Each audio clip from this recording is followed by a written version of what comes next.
స్వచ్ఛమైన నాణ్యమైన గౌదర్పార్ పూజా ఉత్పత్తులు www.gaudarpar.com ద్వారా ఆన్లైన్ లో ఆర్డర్ చేయండి. మీ ఇంటిని దేవాలయంగా మార్చుకోండి. నమస్తే రమ్మగారు. నమస్తే. రమ్మగారు, సంకటహార చతుర్థి అంటారు కదా, ఆ రోజు యొక్క విశిష్టత ఏంటండి? సంకటహార చతుర్థి అంటే శుక్ల చవితి కాకుండా కృష్ణ చవితి, అంటే పౌర్ణమి తర్వాత వచ్చే చవితిని సంకటహార చతుర్థి అంటారు. ఆ రోజును కనుక పూజ చేస్తే సంకటాలు తొలుగుతాయని, కష్టాలు తొలుగుతాయని చెప్తారు. మామూలుగా మనకేంటి, వినాయకుడికి ఎప్పుడు చేసుకుంటాం మనము? ఈ భాద్రపద శుద్ధ చవితి నాడు వినాయక చతుర్థి, ఆయన జన్మదినమని, ఆ రోజు ఆయన జన్మించాడని భావించి ఆ రోజే గణాధిపత్యం వచ్చిందని అయ్యవారికి వాళ్ళ పూజ చేసుకుంటాం. అయితే అన్ని నెలల్లోనూ, ప్రతి నెలలోనూ కూడా పౌర్ణమి వెళ్ళగానే వచ్చే 4వ రోజుని సంకటహర చతుర్థిగా భావించి పూజ చేస్తారు. చవితి వినాయకుడికి ఇష్టం. ఈ కృష్ణ చవితికి కనుక పూజ చేస్తే ఆ రోజు సంకటాలు తొలగుతాయని, ఏ కష్టంలో ఉన్న వాళ్ళైనా వాళ్ళ పూజ చేస్తే విశేషమైన ఫలితం లభిస్తుందని చెప్తారు. ఈ దానికి చాలామంది రాజులు ఈ పూజ చేసి చాలా అద్భుతమైన ఫలితాన్ని పొందిన వాళ్ళు, అట్లా మంచి మంచి కథలు చెప్పబడ్డాయి. కథ చెప్పుకుందాం, ఎలా చేయాలో పూజ చెప్పుకుని కథ తర్వాత చెప్తాం. అలాగేనండి.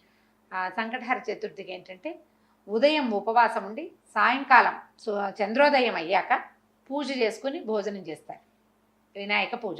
వినాయక పూజ అంటే వినాయకుడికి సంబంధించిన స్తోత్రాలు చదవటం. సాధారణ పూజ అయినా కూడా వినాయక సంబంధమైన స్తోత్రాలు చదువుకోవాలి. చంద్రోదయం అయ్యాకే పూజ చేయాలి. ఆయనకి ఇష్టమైన కుడుములు, ఉండ్రాళ్ళు అవి నివేదన చేస్తారు. గరిక సమర్పించటము. ఏకవింశతి పత్ర పూజ చెప్పరు సంకటహర చతుర్థి. ప్రధానంగా చేయాల్సింది ఏంటంటే దూర్వాయుగ్మ పూజే. ఎక్కువ లేవు, 21 దూర్వాంకురాలు లేవు, 2 దూర్వాంకురాలైనా సరే సమర్పించి పూజ చేసుకోవాలి. వినాయకుడిని తలుచుకుని పూజ చేయటం. పగలు ఉపవాసం దీని నియమం. పొద్దుటిపూట ఉపవాసం ఉండాలి. చవితిని జ్ఞాపకం పెట్టుకోవాలి ప్రత్యేకంగా. చాలామంది ఏం చేస్తారంటే దేవాలయానికి వెళ్ళిపోతారు. చవితి నాడు సాయంకాలం దేవాలయానికి వెళ్ళిపోతే వినాయకుడికి పూజ చేస్తారు. దగ్గరుండి పూజ చేసేసుకుని ఇంటికి వచ్చి భోజనం చేసేయచ్చు. ఇంట్లోనే అలా చేసుకుందాం అని భావించే వాళ్ళు కుడుములు కానీ, ఉండ్రాళ్ళు కానీ ఏదైనా ఒక పదార్థం చేసుకోవటం. సూర్యాస్తమయం అయ్యాక దీపారాధన చేసుకుని చంద్రోదయం అవుతుండగా గణపతి పూజ. మన దగ్గర ఎట్లాగో గణపతికి సంవత్సరం అంతా చేసుకునే పూజ పుస్తకం ఉంటుంది కదా, ఏటా చేసుకునేది. ఆ పుస్తకం ఆధారంగానే చక్కగా చదువుకోవటం, స్తోత్రం, ఆయనకి పూజ అది సమర్పించి తర్వాత నైవేద్యం పెట్టి హారతి ఇచ్చి ఇవాళకి అయిపోయింది భోజనం చేయటం. అది ఎట్లా అంటే ప్రతి నెల కనుక చేస్తే చాలా విశేషమైన ఫలితాన్ని ఇస్తుంది. పిల్లలు ఇబ్బందుల్లో ఉన్న వాళ్ళకి, సంతానం తాలూకు ఇబ్బందులు తొలుగుతాయి. సంసారపు కష్టాలు వాళ్ళకి దొరుకుతాయి. వ్యాపారంలో ఎన్నిసార్లు మొదలుపెట్టినా వ్యాపారం ఆగిపోయేవాళ్ళు, తర్వాత ఉద్యోగార్థులు, ఏ ఉద్యోగము రాని వాళ్ళు, అలాంటి వాళ్ళు ఈ సంకటహార చతుర్థి చేస్తే, అది ఎట్లా చేస్తామంటే వినాయక చవితి నాడు చవితి చేసుకుంటాం. అవునండి కదా. వినాయక చవితి తాలూకు పౌర్ణమి వెళ్ళాక మనకి పెద్దల రోజులు మొదలవుతాయి. మహాలయ పక్షాలు. మహాలయ పక్షాల్లో మొదలు పెట్టరు. మహాలయ పక్షాలు అంటే పెద్దల రోజులు అంటారు, పితృపక్షాలు కదా. అందుకని భాద్రపదం వెళ్ళాక ఆశ్వీజ చవితి నుంచి మొదలు పెట్టుకోవాలి. సాధారణంగా 5 చవితులు చేసుకోవటం, లేకపోతే 9 లేదా 11 చవితులు చేయటం. 11 అంటే మనం ఆశ్వీజం మొదలు పెట్టామనుకోండి, ఆశ్వీజము, కార్తీకము, మార్గశిరము, పుష్యము, మాఘం 5 రోజులు, 5 నెలలు. తర్వాత చైత్రము, వైశాఖము, జ్యేష్టము, ఆషాఢము, శ్రావణము, అక్కడికి 10 రోజులు, 10 నెలలు. తర్వాత వచ్చేది ఏమిటి? వినాయక చవితి. శ్రావణం తర్వాత వచ్చేది వినాయక భాద్రపదం. ఇది 10 కృష్ణ చతుర్థులు చేసి 11వది ఈ శుక్ల చతుర్థి మన వినాయక చవితితోటి పూర్తి చేసుకోవచ్చు. ఒకవేళ ఏడాదంతా చేయదలుచుకున్న వాళ్ళు కనుక ఇట్లా చేయొచ్చు, ఇలా చేసుకోవచ్చు. లేదా 5 చవితులు చేసుకుంటున్నా సరే. కొంతమంది 2 చవితులు చేసే విధానం కూడా ఉంది. ఒకటి సంకష్టహర చతుర్థి చేసుకోవటం, ముందు చవితి కూడా ప్రతి నెలలో వచ్చే 2 చవితులు వినాయక పూజ చేసుకోవటం, వినాయకుడికి దేవాలయానికి వెళ్ళటం. ఒకవేళ చవితులు చేసుకోవటం మా ఇంట్లో లేదండి, మా వాళ్ళు ఎవరు చేసుకోరు, మొదలు పెట్టాలంటే భయం వేస్తుంది, కొంతమంది కొత్త మొదలు పెట్టడానికి భయపడతారు కదా, అలాంటి వాళ్ళు ఈ చవితి నాడు జ్ఞాపకం పెట్టుకుని దేవాలయానికి వెళ్ళి దర్శనం చేసుకోండి. పిల్లల ఇబ్బందులు ఏమైనా ఉంటే పిల్లల్ని కూడా ఈ దేవాలయానికి తీసుకెళ్ళి చక్కగా నమస్కారం చేయించి, 10 గుంజీలు చేయించి వాళ్ళతో ప్రదక్షిణ చేయించి నమస్కారం చేయిస్తే సంకటాలు తొలుగుతాయి అని చెప్తారు. దీనికి పూర్వ కథ ఏం చెప్తారంటే, కృతవర్మ అని ఒక రాజుగారు ఉండేవాడు. ఆయనకి భార్య చక్కగా భార్య ఉండేది, చాలా అన్యోన్యమైన దాంపత్యం. చాలా కాలం ఆయనకి పిల్లలు కలగలేదు. కలగకపోతే ఆయన ఏమనుకున్నాడంటే చాలా దుఃఖపడేవాడు. ఇప్పటికీ సంతానం కలగటం లేదు,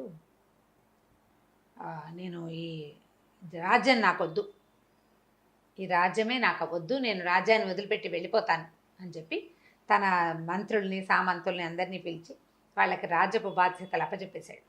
సంతానం కలిగే మార్గం లేదు, జాతకంలో సంతానం లేదు, రాణుల్ని మార్చినా సంతానం కలిగేలాగా లేదు, ఎన్ని పూజలు చేసినా ఆయనకి సంతానం కలగలేదు. అప్పుడు ఏం చేశారంటే భార్యాభర్త ఇద్దరు వెళ్ళిపోయారు అడవికి. మొత్తం ఈ సంపద అంతా కూడా ఈ మంత్రులకు అప్పచెప్పేసి జాగ్రత్తగా చూసుకోండి అని ప్రాయోపవేశం చేయడానికంటే తపస్సు చేసుకుంటూ మరణించడానికి ఓహో వెళ్ళి అడవుల్లో ఉండిపోతే నారద మహర్షి ఒకసారి అక్కడ చూశాడు వీళ్ళని. ఏమిటి సంగతి అంటే వీళ్ళు ఇంకా ఏమైందంటే మొదట్లో కందమూలాలు తినేవాళ్ళు క్రమంగా భార్యాభర్త ఆకులలమలు తింటూ మరణానికి దగ్గరగా ఉన్నారు వాళ్ళు. అప్పుడు ఈ నారద మహర్షి వీళ్ళని చూసి ఈ కృతవర్మ తాలూకు ముందు తరం వాళ్ళు, వాడి తాత తండ్రులు ఉన్నటువంటి స్వర్గంలో కూడా లేరు, వాళ్ళు నరకంలోనే ఉన్నారు, పితృలోకాల్లో ఉన్నారు. అక్కడికి వెళ్ళి మీ వంశం వాడైన కృతవర్మ సంతానార్థి, అతనికి పిల్లలు కలగలేదు, మరి ఏ పాపం వల్ల పిల్లలు కలగలేదో తెలీదు, అతను ప్రాయోపవేశానికి సిద్ధంగా ఉన్నాడు అని చెప్పేసరికి ఆయన ఏం చెప్పాడంటే, అయ్యా నాకు ఒక్క సహాయం చేయండి, మా వాడి దగ్గరికి వెళ్ళి వినాయక వ్రతం చేయమనండి, సంకష్టహార చతుర్థి వ్రతం చేయమనండి. అది ఎప్పుడు చేయాలి? పౌర్ణమి వెళ్ళిన 4వ రోజున వినాయక వ్రతం చేయాలి. వ్రతం చేస్తే సంతానం కలుగుతుందని మా అబ్బాయికి చెప్పండి. ఆ వ్రతం చేయటమే మేము ముందు వంతరాల్లో కూడా మేము అదే చేశామని చెప్పారు. చెప్పేసరికి నారద మహర్షి వచ్చి ఈ కృతవర్మకి బోధించాడు. నాయన, సంతానం లేకపోతే ఇట్లా చేయకూడదు, ప్రాయోపవేశం చేసి నువ్వు పోయావనుకో మీ పితరులు మీ తాత తండ్రులు ఏమవుతారు? అవును, వాళ్ళకి నీళ్ళు ఇవ్వడానికి నీకు కొడుకైనా ఉండాలి, కనీసం కూతురుంటే దౌహిత్రుడైనా ఇస్తాడు. అవకాశం లేకుండా చేసేస్తావు, నీ తాత తండ్రులంతా బాధపడతారు, నీ పితృదేవతలు దుఃఖపడుతున్నారు, నువ్వు ఇక చతుర్థి వ్రతం చేసుకో అని చెప్పాడు. చెప్పేసరికి ఆయన సరేనని ఈ సంకటహార చతుర్థులు చేయటం మొదలుపెట్టాడు. అనతి కాలంలోనే ఆయన భార్య గర్భవతి. సంతానం కోసం మరి ఈ తపశ్చర్య మానేసి పూజ చేసుకోవటం మొదలుపెట్టి సంసారంలో పడ్డారు మళ్ళీ వాళ్ళు. గర్భవతి అయ్యేసరికి అబ్బో ఎంతో సంతోషించారు, వేడుకలు చేసుకున్నారు. ఈవిడ గర్భవతి అన్న కబురు తెలియగానే ఈయన రాజ్యానికి తీసుకెళ్ళిపోయారు వాళ్ళంతా వచ్చి. ఎంత విశేషంగా చేశారో, చాలా విశేషమైన వేడుకలు చేశారు. ఈయన ప్రతి నెల చేసేవాడు. ఆవిడ గర్భవతి అవ్వకముందు చాలా జాగ్రత్తగా చేశాడు. గర్భవతి అయ్యాక కొద్దిగా పూజ చేస్తూ ఉండేవాడు, బొమ్మోమ్ అనేవాడు. వచ్చేసింది కదా ప్రెగ్నెన్సీ. అయితే ఏమైంది, కొన్నాళ్ళకి ఆవిడ 10 నెలలు 11 నెలలు అయ్యాక కన్నది పిల్లవాడు. చంద్రుడు లాంటి ముఖం, ఎంత బాగున్నాడో పిల్లవాడు, కానీ చేతులు పాదాలు లేవు. అంగహీనుడైన కుమారుడు కలిగాడు. పిల్లవాడు మహాందంగా ఉన్నాడు, చేతులు లేవు, కాళ్ళు లేవు. ఆవిడ విపరీతంగా ఏడ్చింది. ఏం చేసుకోను ఈ శిశువుని నేను? రాజ్యానికి ఉత్తరాధికారి కావాలని, పెద్దలకి నివాపాంజలి ఇవ్వాలని కన్నాము, వీడికి చేతులు లేవు, కాళ్ళు లేవు, ఇంత అంగవైకల్యంతో పుట్టిన బిడ్డ భగవంతుడు ఎందుకు ఇచ్చాడు నాకు ఇటువంటి బిడ్డని? నేనేం చెయ్యాలి అని విపరీతంగా దుఃఖించింది. అయితే అప్పుడు 100 మంది ఋషులు వాళ్ళు వచ్చి, అమ్మ, కార్యకారణ సంబంధం ఉంటుంది, ప్రతిదానికి ఒకటి జరిగిందంటే దానికి ఒక కారణం ఉంటుంది, ఇలా జరగడానికి దానికి ఒక కారణం. దీనికి ఇప్పుడు నీకు నీ పెద్దలకి నీళ్ళు ఇవ్వడం కోసం జన్మించిన కుమారుడికి చేతులు వస్తాయేమో రేపొద్దున, పిల్లవాడిని సంరక్షించండి అని చాలా చెప్పారు. చెప్పేసరికి సరే ఏం చేశారు, కృతవీర్యుని కుమారుడు కార్తవీర్యుడు అని పేరు పెట్టి పెంచుకున్నారు పిల్లాడికి 9 సంవత్సరాలు 11 సంవత్సరాల దాకా వయసు వచ్చింది. గొడుగు చేశారు. గొడుగు చేసిన అబ్బాయి జపం చేయలేడు, ఏం చేయలేడు, చేతులు లేవు కదా, అలాగే పెరిగాడు. రాజు చేయవలసిన క్రియగా చేసేసారు, యజ్ఞోపేతం వేసి పెట్టారు. అయితే అబ్బాయికి 11 సంవత్సరాలు వచ్చిన తర్వాత దత్తాత్రేయ స్వామి వచ్చారు ఇక్కడికి. వచ్చి, నీ అపురూపమైన నీ కుమారుడిని చూడ్డానికి వచ్చాను నేను, చాలా అపురూపమైన కుమారుడు కలిగేట నీకు, వాడిని చూడడానికి వచ్చాను అంటే బాధపడ్డారు. కానీ వీళ్ళు ఆ పిల్లాడిని తెచ్చి చూపించారు. చూపిస్తే ఆయన కృతవీర్యుడు చాలా దుఃఖపడ్డాడు. నేను సంకటహర చతుర్థులు చేశాను, చతుర్థి వ్రతాలు చేశాము కుమారుడు కోసం, ఎందుకు గణపతి నాకు ఇటువంటి కుమారుని ఇచ్చాడో తెలియలేదు నాకు అంటే, ఈయన ఏమన్నాడంటే, నువ్వు వ్రతం చేసేటప్పుడు ఆచమనాదులు సరిగ్గా చేయవలసిన క్రియలు కొన్ని సరిగ్గా చేయకపోవటం వల్లే ఉండవలసిన కొన్ని అవయవాలు లేకుండా పోయాయి. నీ తాలూకు కర్మానుభవం వల్ల నువ్వు పొరపాటు చేసావు, అది పిల్లవాడు అనుభవించవలసి వచ్చింది. వీడి అనుభవ కాలం తీరిపోయింది అని ఈ అబ్బాయికి ఏకాక్షర గణపతి మంత్రాన్ని ఉపదేశం చేశాడు. నాయన, గణపతిని ప్రార్థించు, ఈ జపం చేసుకో, గణపతిని కూర్చొని తపస్సు చెయ్యి, నువ్వు ఊహించలేనటువంటి గొప్ప అదృష్టం నీకు లభిస్తుంది, ఇవాళతో నీ దశ మారిపోయిందని చెప్పాడు. గణపతి మంత్రాన్ని తీసుకున్న పిల్లవాడు, నేను ఇక్కడ ఉండను, నన్ను అడవికి పంపించేసి. అడవికి పంపించాలంటే పిల్లాడిని అడవలేడు, ఎవరినైనా పంపాలి. అప్పుడు ఒక మనిషి వాహనాన్ని ఏర్పరిచి, నరవాహనాన్ని, ఈ పిల్లవాడిని అక్కడి అడవిలోకి పంపించారు. పంపిస్తే అతను ఒక ఏకదీక్షతో కూర్చుని ఎంత తపస్సు చేశాడో కొన్ని సంవత్సరాల పాటు. చివరికి గణపతి ప్రత్యక్షమయ్యాట కార్తవీర్యుడికి. ప్రత్యక్షమయ్యి సహస్ర బాహువులు ఇచ్చాడు అబ్బాయికి. చేతులు లేని పిల్లవాడికి 1000 బాహువులు ఇచ్చాడు. పాదాలు వచ్చేసినాయి, ఈ చేతులకి 1000 చేతులు. ఒక చేతితో జపం చేయవలసిన జపమాలతి పలుతున్న వాడికి 1000 చేతులు వచ్చేసి ఇచ్చి అతను లేచి నిలబడితే ఆ ఆకారాన్ని చూడడానికి దేవతలు భూమి భయపడ్డారు. అంత శరీరం వచ్చింది అతనికి తపశ్చర్య వల్ల. దేవతలంతా ఓహో అన్నారు, నువ్వు సామాన్యుడివి కాదన్నారు, నీ అంత గొప్పవాడివి నువ్వేనన్నారు. దత్తాత్రేయ స్వామి వారి భక్తుడిగా మారాడు ఈ కార్తవీర్యుడు. చాలా విశేషంగా అప్పటి నుంచి ఎప్పుడూ నిత్యము కూడా ఈ గణపతి పూజని అతను చేసుకుంటూ ఉండేవాడు.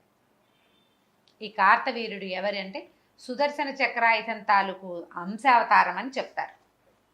విష్ణు భక్తుడు ఆయన. ఇట్లా పుట్టాడు, దత్తాత్రేయ స్వామికి భక్తుడిగా మారాడు. సంకటహర చతుర్థి వ్రతం చేయటం వల్ల పుట్టిన కుమారుడు. ఆ చతుర్థుల్లోనే జపం చేయటం వల్ల అతనికి 1000 చేతులు వచ్చినాయని. తర్వాత ఆయనకి పరశురాముడి వల్ల ఆయనకి గర్భభంగం జరిగింది, శాప విమోచనమై మళ్ళీ సుదర్శన చక్రాయుధంగా మారిపోయి వెళ్ళిపోయాడు వెనక్కి. ఈ విష్ణుమూర్తి అంశం కలిగినటువంటి దత్తాత్రేయ స్వామి త్రిమూర్తి అవతారుడు. దత్తాత్రేయ స్వామి భగవంతుడు తన భక్తుణ్ణి ఎట్లా కరుణిస్తాడంటే, ఒకటేమో దత్తాత్రేయ స్వామిగా వచ్చి ఇతనికి మంత్రోపదేశం చేశాడు. అవును. పరశురాముడుగా వచ్చి అతని శాప విమోచనం చేశాడు. తన భక్తుడైన సుదర్శనాన్ని తన చెంతకే చేరుకున్నాడు విష్ణుమూర్తి. ఈ కథకి కారణం మహాగణాధిపతి యొక్క పూజ. ఆ సంకటహర చతుర్థి పూజ వల్లే ఇతనికి భూలోకంలో పుట్టడం కుదిరిందనమాట. ఈ కథని చెప్తారు. సంకటహర చతుర్థి చేసిన వాడికి, సంతానం లేని వాళ్ళకి సంతానం కలుగుతుంది. అందులో పొరపాట్లు చేయకూడదు, జాగ్రత్తగా చేయాలి. నియమం ఏవేవో పెట్టుకోవద్దు, సులువైన నియమం పెట్టుకోండి. పగలు ఆహారం తీసుకోము, అన్నం తినం, పగలు అన్నం తినం, రాత్రి అన్నం తింటాం. ఓకే, నువ్వు ఇంట్లో చేసుకుంటావా గుళ్ళో చేసుకుంటావా నియమం పెట్టుకో. అన్ని వారాలు ఇంట్లోనే చేసుకో, అన్ని నెలలు, లేదా అన్ని నెలలు దేవాలయానికే వెళ్ళు. నియమాలు తప్పద్దు. అంతకంటే పెద్ద హడావిడి ఏం లేదు అందులో, చాలా సింపుల్. పగలు ఉపవాసం ఉంటాం, సాయంకాలం చక్కగా కుడుములు వండుకుంటాం, బియ్యపు రవ ఉడికించి వాటిని ఉండలు చేసుకుని దాన్ని మళ్ళీ ఇంకొకసారి ఉడికించి అది ఏమంటారు ఆవిరిలో పెడితే కుడుములు తయారైపోతాయి. వినాయకుడికి కుడుములు నివేదన చేసుకోండి ఇంట్లో చేసుకునేటట్టయితే. దేవాలయానికి వెళ్తే ఎట్లాగో పళ్ళు ఫలాలు పట్టుకెళ్తారు, అక్కడ చేసే విధానం ప్రకారం అక్కడ పూజా విధానం జరిగిపోతుంది. చొక్కొచ్చాక తినాలి. నేను ఇవి ఏవి చేయలేనండి అంటే గణపతికి దండం పెట్టుకోండి, మీకు చాతొచ్చిన స్తోత్రం చదువుకోండి, కుడుములు ఎద్దు, అరటిపళ్ళు కొబ్బరికాయ నివేదన చేసుకోండి, పొద్దున్న చేయండి, సాయంకాలం దీపం పెట్టుకున్నాక భోజనం చేయండి. నియమం నిర్ధారించుకోండి ఏదైనా ఒకటి, కానీ నిష్టగా చేయండి. ఆ నియమాన్ని మాత్రం వదిలిపెట్టకుండా చేసుకోవచ్చు. సంకటహర చతుర్థులు చేస్తే చాలా సమస్యలు తీరుతాయని చెప్తారు. సంకటహర వినాయక స్తోత్రం ఒకటి ఉంది, దాన్ని చదువుకుంటే చాలా ఫలితం లభిస్తుంది.